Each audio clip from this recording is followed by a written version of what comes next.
This week's Torah reading is called Vayakhel, which means, and he gathered.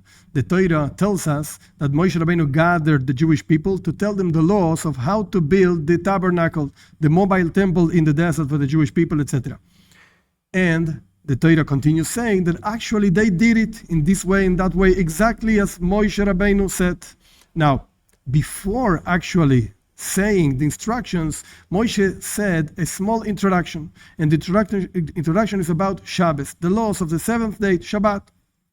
Moshe Rabbeinu says, 6 days in Hebrew, te'oseh melacha, will be done work, and the seventh day you will rest, etc., etc. From the fact that Moshe Rabbeinu gives this introduction before actually saying how to build the tabernacle, our sages learn in the Talmud that which works we cannot actually do in the seventh day, in Shabbos, the works that relate to the building of the tabernacle.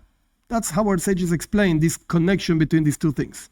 However, we still have to understand, why did Moshe Rabbeinu need to gather the Jewish people to tell them these laws? Like we see around the Torah many times that Moshe Rabbeinu tells the Jewish people many kinds of laws of different kinds of things and themes, etc., etc. However, he doesn't gather them. In this particular case, he found important to gather the Jewish people and he gave them these laws. So we have to understand what's this whole idea and the connection to this seventh day. In order to understand this, we have to understand a little bit better the expression that Torah uses when telling us that we should work for 6 days and the seventh day to rest. And the Torah says again in Hebrew, te'oseh melacha, will be done work. What do you mean will be done? How will do work?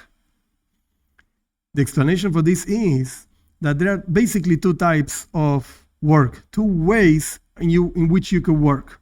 You can work involving yourself, really getting into the thing and considering that the work of your hands is that which gives you sustenance.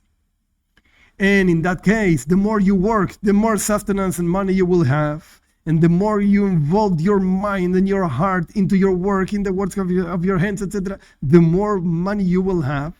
That's one way of working. But there's another way of working. Te'oseh melacha, will be done work. Not that you will work, actually the work will be done by itself. What does that mean? You recognize, you understand that the source of all blessings is God. He is the one that gives everything. And your work is just a medium through which the blessing of God actually materializes in this world. And therefore, you don't actually involve your mind, your heart, like quality time, quality mind space, so to speak, in your work. You rather involve only as necessary for this particular work. It's true, there are works that really need mind and heart, etc. However, that's why I meant with quality versus quantity. The quantity of time, maybe you actually apply more time in quantity to the work. But the quality of time you should actually apply to learning Torah, to connecting to God in prayer, etc. So that's what it means, that when a person actually has the proper frame of mind and understands that God is the source of everything, automatically the work will be done by itself, so to speak. You will work actually. You're going to have to go work for 6 days, and the seventh day you will rest. But that the work will be te'oseh, will be done by itself.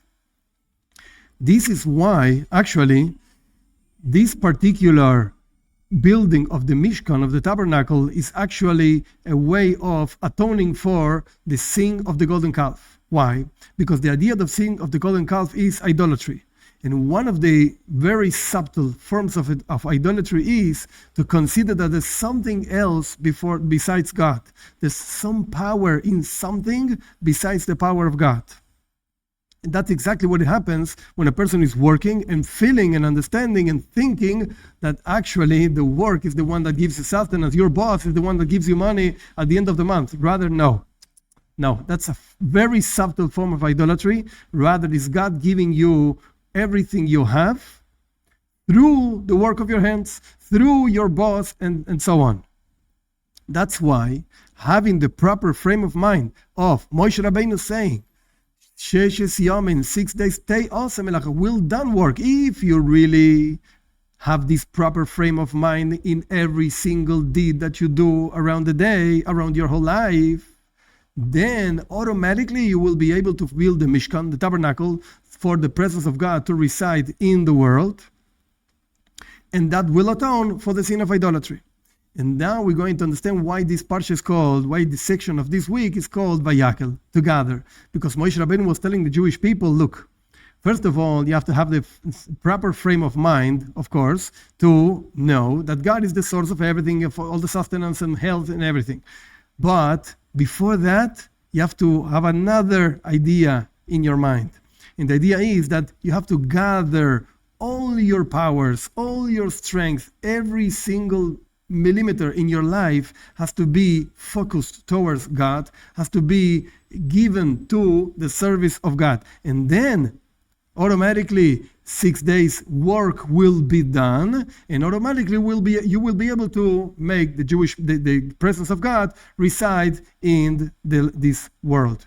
Now, this is an idea that can be basically applied to every single human being, Jews and non-Jews. For the Jews, it's talking about not just the regular mitzvot, the regular commandments that a person has to do throughout his life, that of course each commandment brings down the presence of God into this world, but also all those things that you can choose whether to do them or not, all eating and sleeping and your regular life, that's also a tool to make the presence of God reside in this world. That's for the Jews. But for the non-Jews, of course, every single deed that a person does in his life, when a person is conscious that God gives him strength, and that God is the source of all sustenance, and God is the source of all blessings all around the year, all around the months, all around the days, the whole day, when a person has this proper frame of mind, of course,